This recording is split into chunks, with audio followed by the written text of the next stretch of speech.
इंशाल्लाह आप देखेंगे कि एक तारीखी जलसा गुजरांवाला में होगा। हमारे वर्कर इन हथकंडों से नहीं घबराते। हुकूमत की ये कैफियत है कि इनको सांस चढ़ गया है। ज़िले इंतजामिया जो है वो इस वक्त इस कठपुतली हुकूमत की जो है वो गुलाम बनी हुई है। हर कॉर्नर मीटिंग जो मुस्लिम लीग नून मुनक्किद करना चाहती है उस पर पुलिस की अपनी गाड़ियां भेजते हैं। छापों को तो मुझे पता नहीं कौन से छापे हैं। डिस्ट्रिक्ट इंतजामिया ने आपको इजाजत देनी है, उन्होंने ये SOPs तय करने हैं, उनका इख्तियार है। ना जलसा रुकेगा ना इंशाल्लाह काफिले रुकेंगे। पोजीशन का लॉ एंड ऑर्डर खराब करने का कोई एजेंडा है ना इरादा है। और मुझे यकीन है इंशाल्लाह, मेरा दिल कह रहा है कि बिलावल जो है वो समझ से काम ले। खान साहब चीखों की बात करते थे, आज आपने पाकिस्तान के गरीबों की, मिडिल क्लासेस के आंसू बहा दिए हैं। इस्लामाबाद में कंटेनर लग रहे हैं, आप कंटेनर छोड़ के मर्दला की पहाड़ियां खड़ी कर दो। घर जाने का वक्त हुआ जाता है, आपके घबराने का वक्त हुआ जाता है। अस्सलाम वालेकुम, मैं हूं जमील सुखेरा और आप देख रहे हैं प्रोग्राम कल तक। जावेद चौधरी साहब की गैर मौजूदगी में इस शो की जिम्मेदारी मुझे दी गई है। नाज़रीन, ऑपोजिशन एक रोज बाद गुजरांवाला में पावर शो की तैयारियों में मगन है। हुकूमत इस जलसे को हैंडल करने की हिकमत अमली बनाने के लिए सरगर्म है। 2 दिन कबल हुकूमत ने ऑपोजिशन को मुल्क भर में जलसे करने की इजाजत देने और किसी किस्म की रुकावट ना डालने का फैसला किया, तो आज मुख्तलिफ मकामात पर कंटेनर्स भी पहुंच गए, पर्चे कटना भी शुरू हो गए और ऑपोजिशन ये शोर मचाती भी नजर आ रही है कि हुकूमत ने उनके कारकुनों की पकड़ धकड़ शुरू कर दी है। क्या हुकूमत ने अपने साबिका फैसले पर नजरसानी कर ली है या वो कंफ्यूजन का शिकार हो गई है? ये मामला मेहमानों के सामने हम रखेंगे। और नाज़रीन, आज 4 सदा में जलसे से खिताब करते हुए PDM के सरबराह मौलाना फजलुर रहमान साहब ने यह कहा कि इस हुकूमत को दिसंबर नहीं देखने देंगे, जबकि इससे कबल मरियम नवाज ये कह चुकी हैं कि जनवरी से पहले हुकूमत चली जाएगी। PDM के सरबराह और नून लीग की नायब सदर मरियम नवाज का बयान हकीकत के कितना करीब है, इस पर भी प्रोग्राम में हम बात करेंगे। हुकूमत और ऑपोजिशन के दरमियान महाजराई बढ़ती हुई नजर आ रही है, जबकि अवाम बेचारी महंगाई की चक्की में जकड़ी हुई नजर आ रही है। एक तरफ महंगाई का बढ़ता रुझान और दूसरी जानिब PDM की जोर पकड़ती तहरीक। महंगाई की सताई अवाम ऑपोजिशन की कॉल पर लब्बैक कहेगी या फिर हुकूमत के ऐलानात पर कान धरेगी, इसका फैसला एक दिन की दूरी पर है। इस मामले पर भी आज के प्रोग्राम में हम बात करेंगे। एक मुख्तसर सा वक्फा लेते हैं और वक्फे के बाद दोबारा हाजिर होते हैं।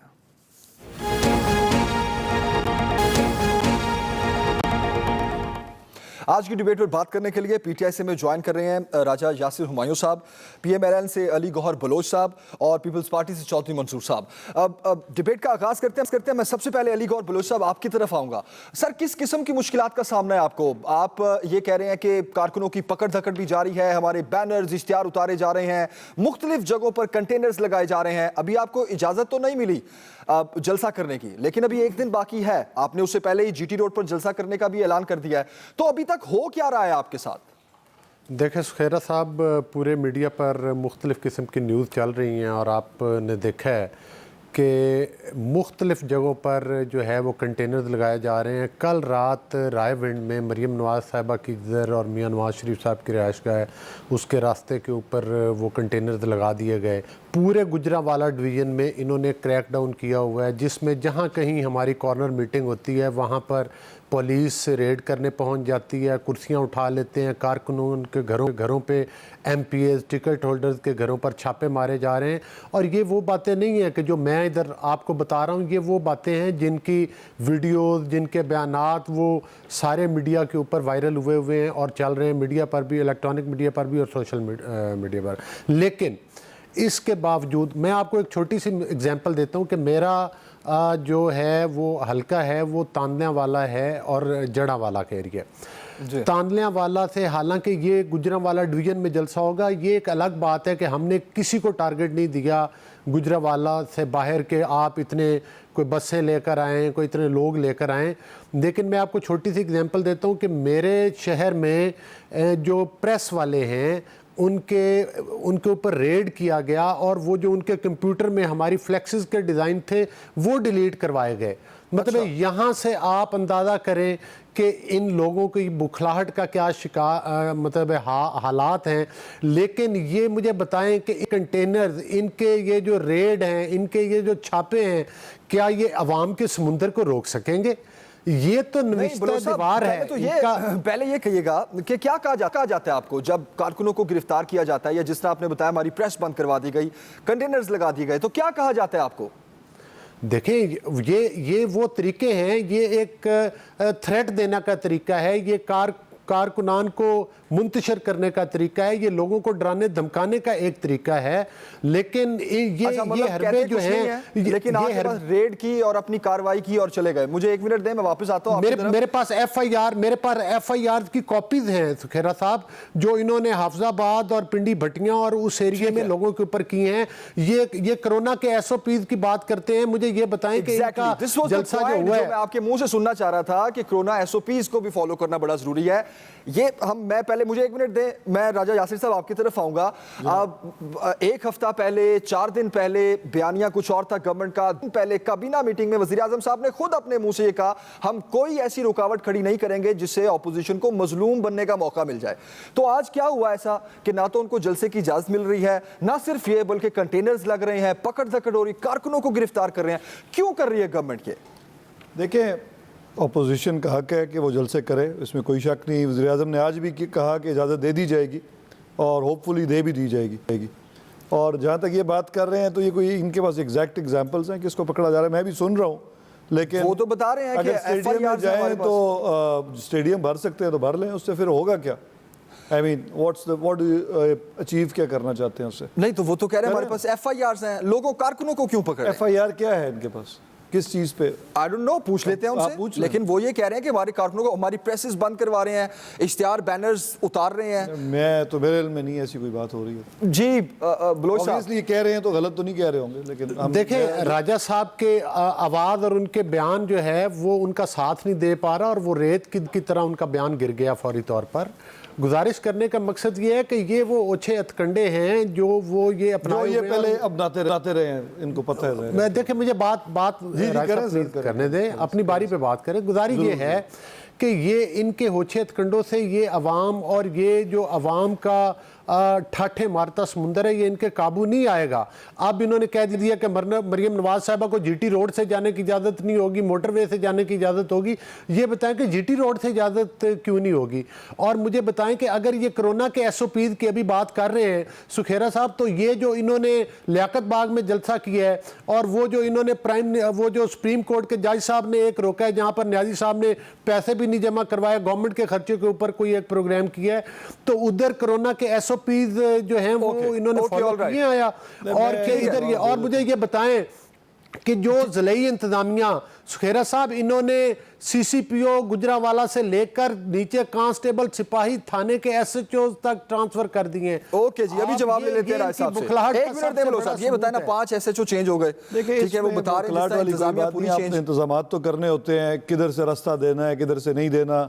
ये तो जो पहले लोग थे वो इस काबिल नहीं थे कि वो ये प्लान दे सकते। जब ये हम लोग एहतजाज करते रहे हैं गुज़िश्ता दौर में, और उससे पहले पीपल्स पार्टी की तरफ से, तो हमेशा फेस करना पड़ता था म्यूजिक। तो इतने घबराए हुए क्यों है? घबराए हुए तो ये लग, वो कह रहे हैं आप बौखलाहट में। क्या बौखलाहट? मुझे आपके मेरे चेहरे पे आपको कहीं बौखलाहट नजर आ रही है? ओके, जरूर करें। नून लीग क्योंकि ये करती नहीं रही, पीपल्स पार्टी को तजर्बा है। हाँ। हमने पीटीआई को भी गुज़िश्ता 5 साल बड़ा अच्छा तजर्बा रहा। आप इनका जरा ट्रैक रिकॉर्ड देखें ना, कि मियाँ साहब पहले डील करके भाग गए, उसके बाद दोबारा अभी फिर रिसेंटली बीमारी का बहाना करके चले गए, और अब बिल्कुल ठीक ठाक हैं। तो कहाँ पे लीडरशिप आपको नज़र आ रही है? लीडर्स होते हैं जुल्फ़िकार अली भुट्टो की तरह, जो डील नहीं करते, फांसी के तख्ते पर चढ़ जाते हैं। कारकुन भी उनके थे, हिस्ट्री बताती है ना। तो ये अपने आप को किसके शूज़ में डाल के बात करने की कोशिश। तो राय साहब, आप जो ये कह रहे हैं कि हम तो बौखलाहट का शिकार नहीं है, आप ये कह रहे हैं कि हमें बड़ा तजर्बा है ये एहतजाज करने का। ये तजर्बा आपका सिर्फ एहतजाज करने का है? अभी तक सिर्फ आपका एहतजाज करने का तजर्बा है। इस एहतजाज को हैंडल करने का तजर्बा आपका फर्स्ट तजर्बा है। वो भी आ जाएगा, वो भी आप कुछ सीखा भी है ना कैसे नहीं। अगर आप तो ये कह रहे हैं ऑन स्क्रीन, आप नेशनल टीवी पे ये कह रहे हैं कि इजाजत मिल जाएगी, अभी तक ऑपोजिशन ये कह रही है कि हमें इजाजत नहीं मिली तो हम जीटी रोड पे आएंगे। फिर आप इस क्राउड को कैसे हैंडल करेंगे? देखिए, जीटी रोड पे ऑब्वियसली इनको सूट करता है, नहीं तो इनको करना तो स्टेडियम में ही चाहिए। स्टेडियम भर सकते हैं तो भर लें, और भर भी सकते हैं। नून लीग के पास कैपेबिलिटी डेफिनेटली है, ज़ाहिर ऑब्वियसली एक काफ़ी ज़्यादा वोट बैंक ये रखते हैं। अगर सीट ये जीते नहीं है तो 5-10 हज़ार के मार्जिन से हारे हैं। गुजरांवाला में तो इनकी मेजॉरिटी, बल्कि सब सीटें जीते हुए हैं। तो आई डोंट थिंक कि स्टेडियम भरना कोई मसला होना चाहिए इनके लिए। और ये दूर दराज से इनको लोग लाने की ज़रूरत भी क्या है, अगर ला रहे हैं तो अच्छी बात है। लेकिन एक चीज़ ये देख लेते हैं कि पीपल्स पार्टी की सिंध में गवर्नमेंट है, सबसे ज़्यादा पीपल्स पार्टी ने शोर मचाया कोरोना SOPs के बारे में। They were very sensitive about it, no doubt. और ऑल दो लॉकडाउन हम तो करना भी नहीं चाह रहे थे, लॉकडाउन को जिस स्टाइल में हमें पाकिस्तान में इन्फोर्स करना पड़ा, उसको शुरुआत जो है वो पीपल्स पार्टी की गवर्नमेंट ने थी। बिल्कुल। और सबसे पहले लॉकडाउन हटाने वाला कौन था? वो गवर्नमेंट थी। इस चीज को भी तो आप एक्सेप्ट करें। अभी तो लॉकडाउन तो कोई नहीं हो रहा, लेकिन जब हटाया गया ये था। देख रहे हैं कि अगर, और गुजरांवाला डिवीजन जो ऐसी है जिसमें ऑलरेडी कोरोना के केसेस भी ज़्यादा, आप डेटा देख लेना, हमने इनके जलसे की वजह से डेटा नहीं बनाया, डेटा तो चला आ रहा है, हिस्टोरिक डेटा है, कोरोना का 1 साल का डेटा मौजूद है, उस पर फैक्ट्स पे बात कर लें। क्या गुजरांवाला सबसे वनरेबल डिवीजन नहीं है? और अभी भी रिसेंट भी, ऑल्दो अभी अल्लाह के फजल से कोई ज़्यादा केसेस नहीं है, लेकिन जो ऊपर की तरफ ग्राफ जा रहा है, आहिस्ता आहिस्ता जा रहा है, और वो गुजरांवाला डिवीजन जो है उसमें सबसे आगे है। तो सर यही बातें राय साहब, यही वो बातें हैं जो आपको अपोजिशन पीपल्स पार्टी खास तौर पे आपको बताती थी कि अभी आप लॉकडाउन ना हटाएं। यही वो बातें जिसको आप आज कह रहे हैं। लॉकडाउन खोलना विद SOPs बड़ा जरूरी था। आपकी इकोनॉमी तो आप पहले कह रहे हैं, अब आप SOPs को फॉलो करवा सकेंगे? SOPs इनको जलसे में देखें, एक जिम्मेदार पार्टी है, पॉलिटिकल पार्टी है मुस्लिम लीग नून, हम उम्मीद कर रहे हैं कि SOPs को खुद फॉलो कराएंगे। SOP तो आपकी खुद जिम्मेदारी होती है ना, गवर्नमेंट तो आपको गाइड कर सकती है कि ये SOPs हैं। अगर ये फॉलो कर सके तो बहुत बेहतर होगा, ना कर सके तो खुदा ना खास्ता हालात खराब हो सकते हैं इनके लिए भी, पूरी कौम के लिए भी। जाहिर है हमारे भाई हैं, अगर ऑपोजिशन है तो फिर क्या फर्क पड़ता है। ऑल राइट बलोच साहब, अगर गिरफ्तारियां ऐसी होती गई, अगर मजीद आपके कारकुनों को गिरफ्तार किया गया, मजीद आपके लिए सख्तियां खड़ी की गई, तो फिर आपका क्या लाहे अमल है? देखिए, बात सुने कि इनकी गिरफ्तारियों की वजह से ये जलसा, ये कोई छोटे लेवल का जलसा नहीं है। ये आपको पता है कि तमाम अपोजिशन की पार्टीज इसमें हैं, और ये अवाम के इतने बड़े समुंदर को अपनी नीयत दिखा सकते हैं, अपने होछे हथकंडे इस्तेमाल कर सकते हैं। अभी तक इन्होंने जलसा की इजाज़त नहीं दी। अगर मुझे ये बताएं कि ये कल शाम को कहें कि जलसा कर लें, तो उधर जलसे के कुछ अरेंजमेंट्स भी होते हैं करने के लिए। अगर ये मतलब है कि ये वो डर नहीं रहे, अगर इनकी टांगें नहीं कांप रही, तो ये जलसे की इजाज़त क्यों नहीं दी इन्होंने? ये जलसे की इजाज़त दे देते। अगर ये नहीं देंगे, जलसा तो हमने करना ही करना है, तो फिर हम ऑब्वियसली हमारे पास कोई ऑप्शन नहीं, फिर हम उस रोड को ही जलसागाह बनाएंगे। ये जलसागाह गुजरांवाला से शुरू होगी, वजीराबाद तक जाएगी, गुजरांवाला से शुरू होगी, लाहौर तक जाएगी। ये अवाम का समुंदर होगा। आप मरियम नवाज को और अपोजिशन लीडरान को निकलने दे GT रोड से, राजा साहब, दूध का दूध, पानी का पानी हो जाएगा। इसीलिए तो मरियम नवाज साहिबा ने आपको जनवरी का टाइम दिया है, लेकिन जनवरी तो बहुत दूर है। मुझे तो दिसंबर में ही ये बर्फ पिघलती नजर आ रही है। ये जो झूठ मूठ की कठपुतली गवर्नमेंट है ना, जो लोगों को, डिफरेंट पार्टीज के लोगों को लोटा बना के, डरा धमका के, डिब्बे चुरा कर, और वो मतलब कठपुतली गवर्नमेंट बनाई गई है। तो इस गवर्नमेंट, देखे, ये मुख्तलिफ मकातबे फ़िक्र के लोग हैं। ये सिर्फ दिहाड़ियाँ लगाने के लिए आए हैं, दिहाड़ियाँ लगाकर रफू चक्कर हो जाते हैं। इनको फ़िक्र पड़ी हुई है कि मरियम नवाज साहिबा जब निकलेंगी तो फिर इनसे ये सारा कुछ संभाला नहीं जाएगा इंशाअल्लाह ताला। और आपका अंदाजा क्या है, कितने लोग निकाल लेंगे आप इस जलसे में? सर, ये लाखों की तादाद में होंगे, लाखों की तादाद में होंगे। आप देखें कि एक एक MP, एक एक MNA के हल्के में कितने लोग, और ये सिर्फ गुजरांवाला डिवीजन का हल्का जो है वो सिर्फ जलसा है। इसमें अभी तक बाकी पूरे पंजाब से कॉल नहीं दी गई किसी को कि वो मतलब है कोई टारगेट्स नहीं दिए गए कि वो लेकर आए। ऑल राइट बलोच साहब, एक मिनट दें। चौधरी मंसूर साहब, मेरे भाई बात कर रहे थे, मैं वापस आता हूं, दिलाना चाहता हूं कि इमरान खान न्यादी साहब जो है, मैं वापस आता हूं। बलोच साहब, एक मिनट दें मुझे। चौधरी मंसूर साहब का मुझे पॉइंट ऑफ व्यू लेने दें। चौधरी मंसूर साहब, सर क्या तैयारी है जलसे की? प्रोविंशियल मिनिस्टर ऑफ पंजाब ये कह रहे हैं कि जलसे की इजाजत मिल जाएगी आपको, लेकिन जो बलोच साहब हैं वो ये कह रहे हैं अगर कल तक हमें जलसे की इजाजत मिलती है तो ऐसा मुमकिन नहीं है कि हम शाम में तैयारियां शुरू कर दें और अगले दिन हम वहां पर जो वेन्यू है वहां पर जलसा कर सकें। तो क्या करेंगे आप? अभी तक आपने डिसीजन के लिए GT रोड पर निकलेंगे तो उसी पर कायम रहेंगे, या इजाजत मिल जाएगी तो उसी वेन्यू पर जलसा करेंगे? मैं आपको एक गुजारिश करूँ, मैंने कल कहा था कि ये गवर्नमेंट ने फैसला करना है कि उन्होंने जलसा गुजरांवाला करवाना है, सारे पंजाब में करवाना है, या सारे पाकिस्तान में करवाना है। ये फैसला इन्होंने करना। ये क्या बात है कि परसों जलसा है और आज कहते हैं इजाजत मिल जाएगी। आज भी हम मंडी बहाउद्दीन से मैं वापस आ रहा हूँ, मैं पहले हाफिजाबाद गया हूँ। हाफिजाबाद हमारी एक मीटिंग थी SOPs के साथ, मैं अभी आपको तस्वीरें भेज देता हूँ। सब लोगों ने मास्क पहने हुए, मेरे जाने से पहले वहां पे इन्होंने टेंट उखाड़े हैं घर के अंदर जाकर, घर के अंदर चारदीवारी के अंदर टेंट उखाड़े हैं, कुर्सियां उठाई हैं, बैनर्स उतारे हैं, वो ले गए। मैं पहुंचा हूं तो पुलिस गेट के आगे खड़ी है और किसी को ना अंदर जाने दे रही है ना बाहर जाने दे रही है। अच्छा, मैंने कहा कि आप किस कानून के तहत किसी के घर का दरवाजा रोक सकते हैं? पीछे हटे। वहां से अंदर गए, हमने मीटिंग की है, वहां से फिर मंडी बहाउद्दीन गए। मंडी बहाउद्दीन भागट गांव के जाने वाले तमाम रास्ते पुलिस ने रोके हुए थे और मुझे भी रोका। मेरी तकरार हुई वहां पे। उतनी देर में कुछ लोग गिरफ्तार करके ले गए। हमने कहा कि अगर आप यहाँ पे मीटिंग नहीं करने देते तो हम थाने के आगे जाकर मीटिंग करें। हम सारे कायरा साहब समेत हम सारे उधर थाने के आगे चले गए। फिर इन्होंने बंदे भी छोड़े और वहां पे हमने मीटिंग स्टार्ट की। हमने कहा कि आप वहां पे पहुंच रहे हैं ना, हम थाने पहुंच रहे हैं, गिरफ्तार करना है तो करें। अब सवाल ये है कि मैंने तो मार्शल लॉ के सारे दौर में, ज़िया-उल-हक के दौर में भी हमने स्ट्रगल किया। मैंने तो इतना वर्स्ट पोजीशन कभी नहीं देखी, इतना खौफ, इतना डर कभी नहीं देखा कि एक जलसा ही होना था ना। लेकिन आपने पूरे मुल्क के अंदर हमारा तो पर्पस सर्व कर दिया। हम तो एहतजाज करने निकले हैं ना। तो अगर हर शहर के अंदर, हर गली के अंदर आप पुलिस खड़ी की हुई है लोगों के घरों के बाहर, तो ये हम तो कामयाब हो गए आज ही 14 तारीख को। अब सवाल ये है कि मुझे ये बताएं कि तमाम फ्लेक्सेस उतारी जा रही, गुजरांवाला से हमारी तमाम बिल बोर्ड पे फ्लेक्सेस, झंडे उतार दिए गए, बैनर्स उतार दिए गए और इनके लगे हुए, या तो इनके भी उतरे। दूसरी बात, मुझे ये बताएं कि फ्लेक्सेस वालों को बुलाकर कहा कि कोई सियासी मटेरियल नहीं छापे। फिर ट्रांसपोर्टर्स को बुलाया, कहा कि कोई गाड़ी नहीं देगा। टैक्सी वालों को बुलाया, कोई नहीं देगा। लोगों को कह रहे हैं आप हमें एफिडेविट लिख कर दें कि हम नहीं जाएंगे। कैसा माहौल है, और ये समझते ही नहीं है और ये जानते ही नहीं है पीपल्स पार्टी को। और इस वक्त नून लीग भी बिल्कुल और बाकी जमातें भी हम तैयार हैं। अगर ये लड़ाई करना चाहते हैं तो ये कहीं फैसला इनका है। अगर ये लड़ाई करना चाहते हैं तो आए मैदान में, बड़े आकर। पुलिस को आगे क्यों करते हैं? खुद आ जाए, रोके फिर हमें।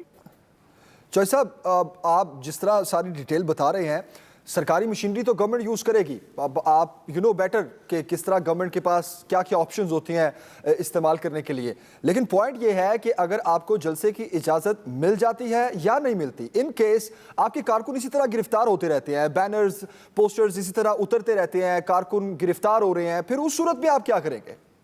देखिए, मैं आपको दो बातें बड़ी वाज़ेह बता दूं। नंबर 1, जलसा होगा। ये स्टेडियम में करवाना चाहते हैं, जलसा होगा। ये जीटी रोड पे करवाना चाहते हैं, जलसा होगा। ये सारे गुजरांवाला को जलसा गाह में कन्वर्ट करना चाहते हैं तो चौक चौक पे जलसा होगा। सारे पंजाब में करवाना चाहते हैं तो हर शहर में हो जाएगा एहतजाज। सारे पाकिस्तान में करवाना चाहते हैं तो सारे पाकिस्तान में एहतजाज होगा। ये फैसला हुकूमत ने करना है। ये इतने अक्लमंद है कि मरियम सोई हुई थी, उसकी कोई प्रेस स्टेटमेंट नहीं आ रही थी, ट्विटर खामोश था, इन्होंने उसको घर से जगाया। अब फिर वही हरकत कर रहे हैं इस जलसे के साथ। आराम से 16 तारीख को लोगों ने तकरीरें सुनी थी कि अभी जो कुछ हो रहा है वो सारे मुल्क में चैनल दिखा रहे हैं। अब मैं ये कह रहा हूँ कि फैसला इन्होंने करना। दूसरी बात, भुट्टो, नाना मुल्ता से जुलूस की सूरत में आएंगे, गुजरांवाला पहुंचेंगे, इन्होंने जो करना है कर लें। हम जुलूस लेकर आएंगे, जिसमें रोकना है वो हमें रोक कर दिखा दे। ये कोई हम अपना आईनी कानूनी हक इस्तेमाल कर रहे हैं।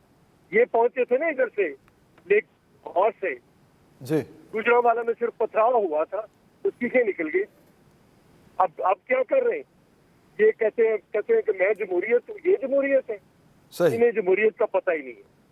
तो ये हमने तो ज़िया-उल-हक से लेकर अयूब खान को भुगताया, उसकी आमरीत को शिकस्त दी, याया खान को शिकस्त दी, ज़िया-उल-हक को दी, मुशर्रफ को दी। ये तो बेचारों की कोई हैसियत ही नहीं।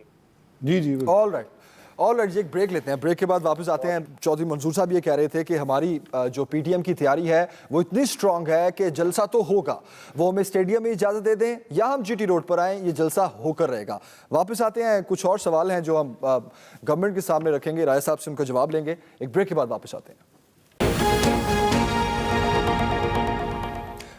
वेलकम बैक नाज़रीन। राजा जासिर साहब, आपने ऑपोजिशन की बात सुनी, पीएमएलएन क्या कह रही है, पीपल्स पार्टी क्या कह रही है। आप जो एसओपीज़ पर अमल करवाना चाह रहे हैं वो आपकी बात एक तरफ ठीक है, जरूर करवाएं। कल को इन जलसों जुलूसों के बाद जब कोरोना बढ़ जाएगा तो अल्टीमेटली जिम्मेदारी हुकूमत पर आएगी। अब सवाल ये है कि बैनर्स उतार रहे हैं आप, उनके इश्तिहार उतार रहे हैं, प्रेस बंद करवा रहे हैं, उसमें कौन से SOPs की खिलाफ वर्जी हो रही है कोरोना की, जो ये हरकतें कर रही है गवर्नमेंट? देखें, पहले तो मैं बड़े मेरे मोहतरम हैं चौधरी साहब और मैं इनकी दिल से रिस्पेक्ट करता हूँ। बात मैं ये करना चाहता हूँ, अभी मेरे जो नून लीग के दोस्त हैं उन्होंने कहा कि PTI की पता नहीं रैग टैग लोग इधर उधर से इकट्ठे हो गए। बेसिकली हम लोग ग्रो अप हुए हैं पीपल्स पार्टी का बयानिया सुनते हुए। वी आर अगेंस्ट जो PTI का वोटर है ना, उनकी अक्सरियत वो है जो नून के ख़िलाफ़ हमेशा से वोट करती थी।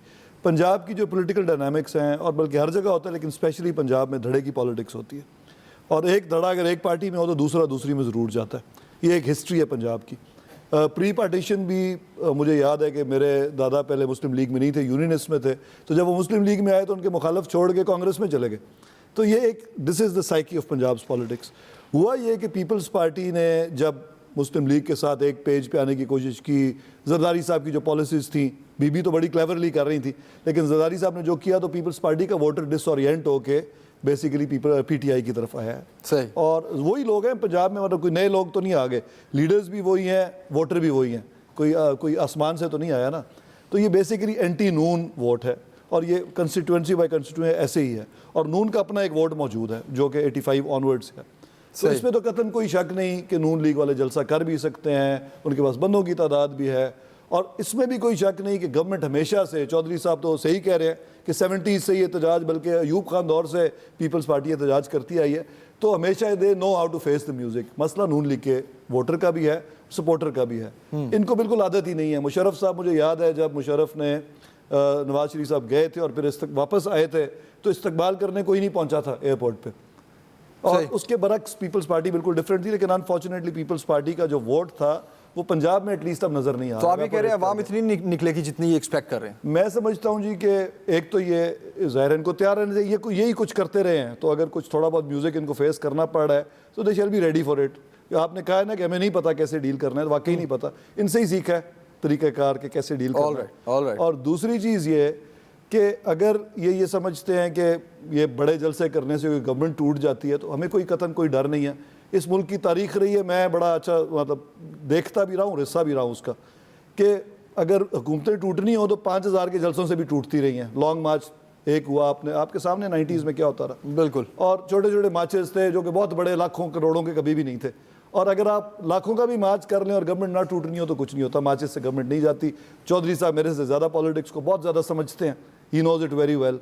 तो अगर तो एक तो ये चीज़, अब कोरोना पे बात कर लेते हैं।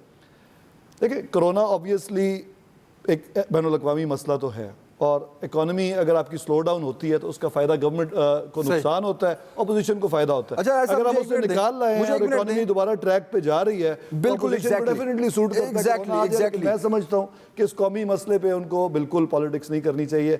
उनको हमारी भी दुआ है और उनको भी ये करनी चाहिए कि मुल्क कोरोना से बचा रहे, नहीं तो ना हमारे काबिल रहेगा ना इनके रहेगा। ऑलरेडी हालात तो खराब है। मैं बिल्कुल ठीक है। चौधरी साहब, आपने राय साहब की गुफ्तगू सुनी, वो ये कह रहे हैं कि पहली तो बात यह है कि आप आवाम को सड़कों पर ला ही नहीं सकेंगे, जितनी आपकी एक्सपेक्टेशन है इतनी आवाम निकलेगी ही नहीं सड़कों पर, और अगर निकल भी आई तो आप गवर्नमेंट का कुछ नहीं बिगाड़ सकते।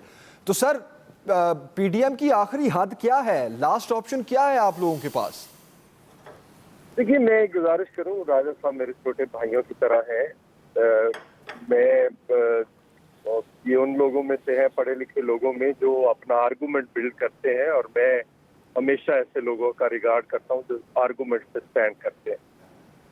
देखिए, मैं इनको ये कह रहा हूं कि हमारे लिए ये जो इन्होंने आर्गूमेंट बिल्ड किया कि वो दो धड़े थे और PTI एंटी नून लीग वोटर आ गया, ये हो गया वो हो गया, ये अपनी जगह पे शायद वो दुरुस्त कह रहे, लेकिन हमारे साथ ये पहली बार नहीं हो रहा। 90 के अंदर तो बहुत थोड़े जीते थे हमारे लोग, और 96 के अंदर तो सिर्फ 17 लोग थे पीपल्स पार्टी के जीते, और पंजाब में एक सीट भी नहीं। अभी तो पंजाब में 5-6 सीटें हैं MNA की, हमने जीती हैं, तो उस वक्त तो एक सीट भी नहीं थी। लेकिन पीपल्स पार्टी ने दोबारा रिवाइव किया 2002 के अंदर। पीपल्स पार्टी एक्चुअली इलेक्शन जीती हुई थी और फिर उसको हराया गया, और 2008 में हम फिर रिवाइव कर गए। हमारे लिए ये कोई नई बात नहीं रिवाइव करना। भुट्टो साहब को कत्ल किया तो कहा कि पीपल्स पार्टी खत्म हो गई, बीबी को शहीद किया तो कहा कि पीपल्स पार्टी लीडरलेस हो गई है, खत्म हो गई है। अब फिर कहा हमने वापस इस क्राइसिस के अंदर से पाकिस्तान पीपल्स पार्टी का इम्तिहान है।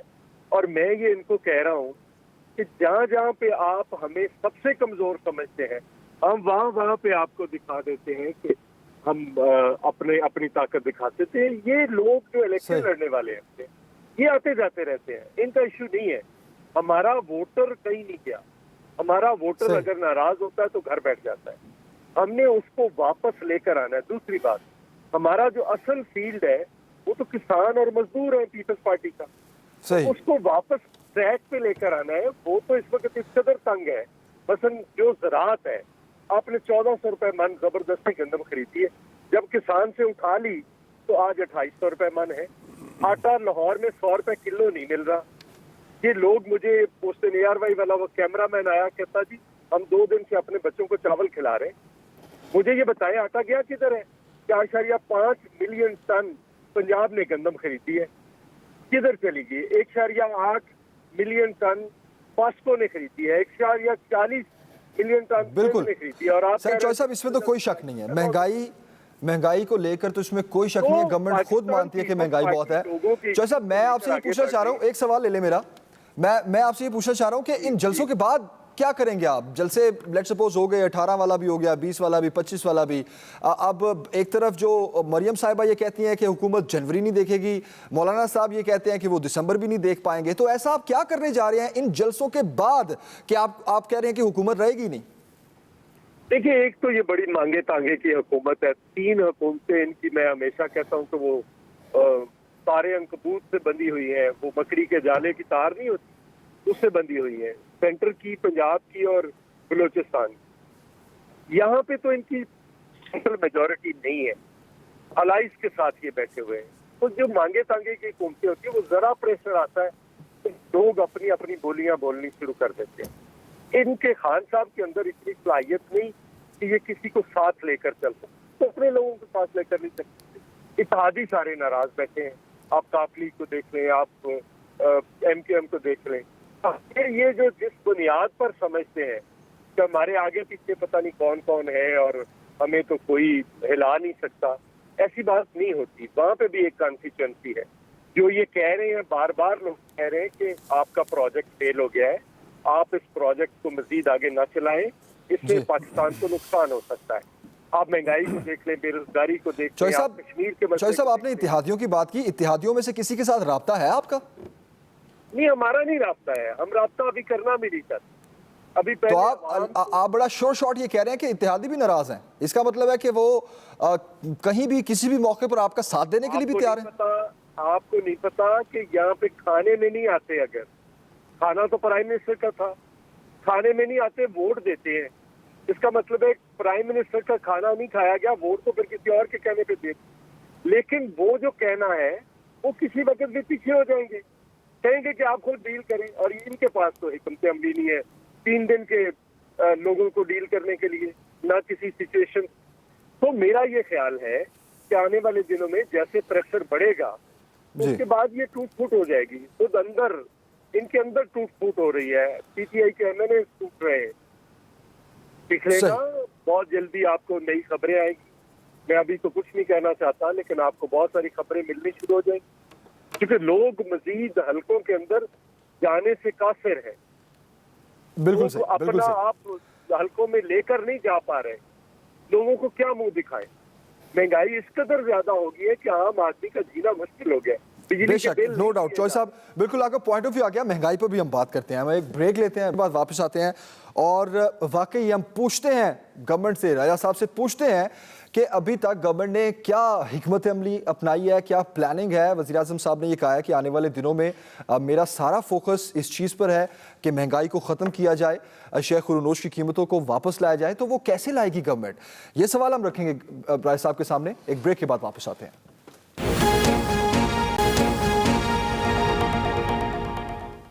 वेलकम बैक नाज़रीन। राय साहब, ज़रूरी अशिया की कीमतें कब नीचे आ रही हैं, महंगाई कब कंट्रोल होगी, ज़ख़ीरा अंदोज़ी कब ख़त्म होगी, जो आप ये कहते हैं बकौल आपके गवर्नमेंट के कि माफियाज़ हैं, क्या वो माफियाज़ आपसे भी ज़्यादा ताकतवर हैं कि इस वक्त अवाम महंगाई की चक्की में पिस रहे हैं? कब गवर्नमेंट एक्शन लेगी? देखिए, अगर तो आप सीरियस आंसर चाहते हैं ना तो थोड़ा पेशेंस के साथ आप सुनेंगे। ज़रूर। देखें, बेसिकली इन्फ्लेशन जो है वो किसी भी ग्रोइंग इकॉनमी का हिस्सा होती है। As long as economic growth हो रही हो तो लोगों को फील नहीं होती।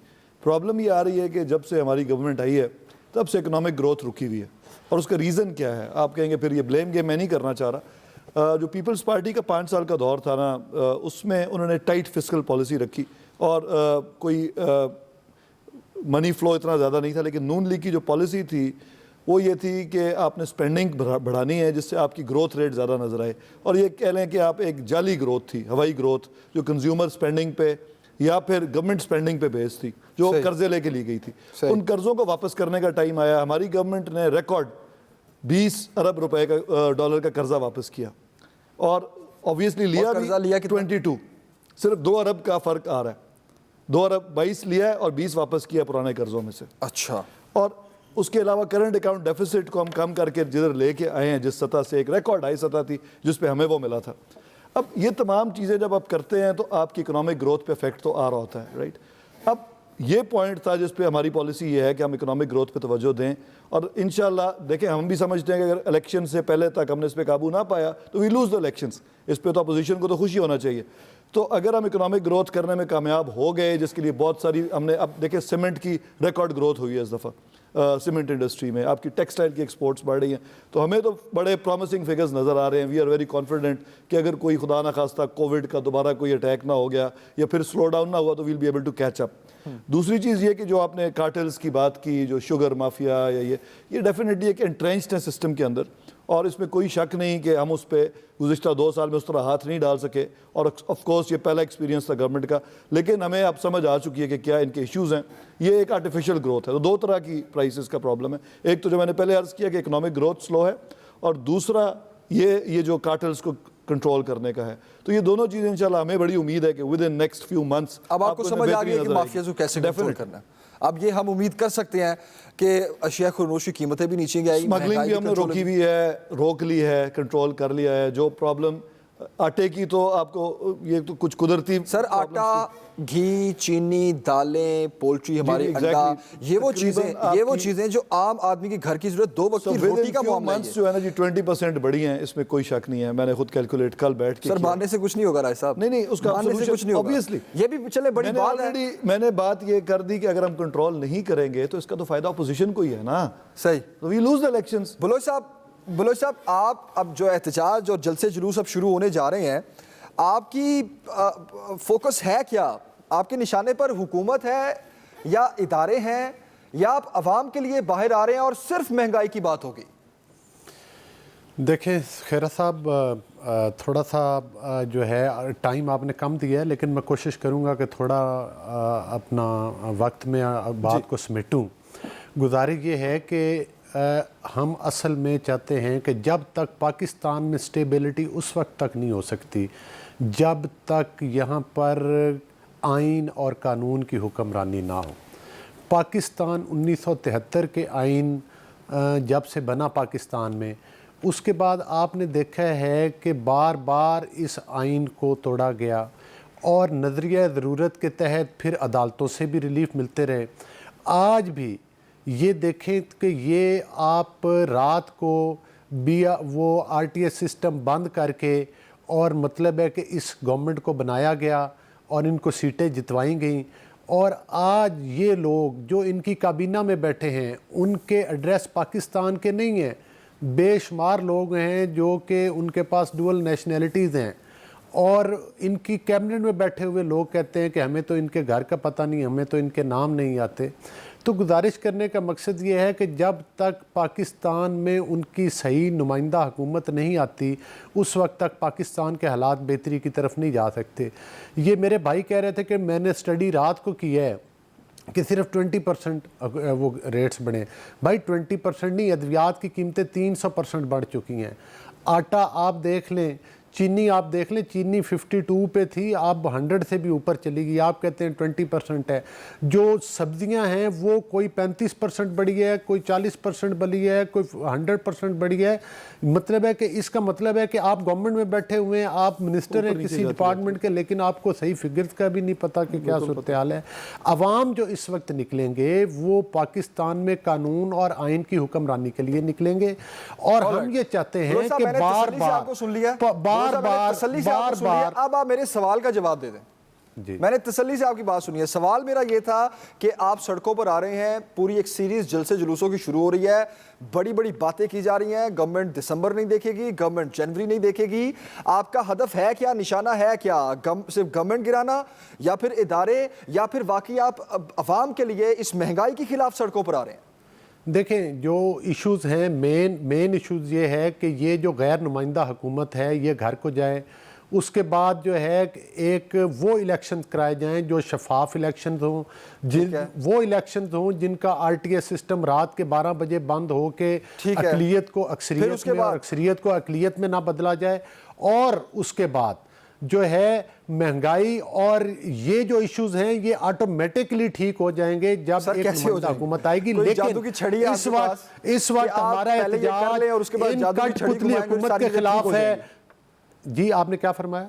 मैंने कहा उसके बाद क्या कोई जादू की छड़ी है जो आप घुमाएंगे और ये सारी चीजें ठीक हो जाएंगी? बिल्कुल जादू की छड़ी, ये वही जादू की छड़ी है जो पिछले 5 साल में जब आटे की कीमतें कंट्रोल थी, जब अद्वियात की कीमतें कंट्रोल थी, जब पाकिस्तान में इन्वेस्टमेंट आपका पॉइंट ऑफ व्यू आ गया, बोलो साहब, बहुत शुक्रिया आपके वक्त के लिए। मोटरवेज बन रहे थे, जब बिजली के कारखाने मुल्क में लगे थे। थैंक यू, बहुत शुक्रिया आपका बलोच साहब, आपका बहुत शुक्रिया राय साहब, आपका बहुत शुक्रिया। प्रोग्राम का वक्त हो चुका है, मुझे इजाजत दीजिए, अल्लाह हाफिज।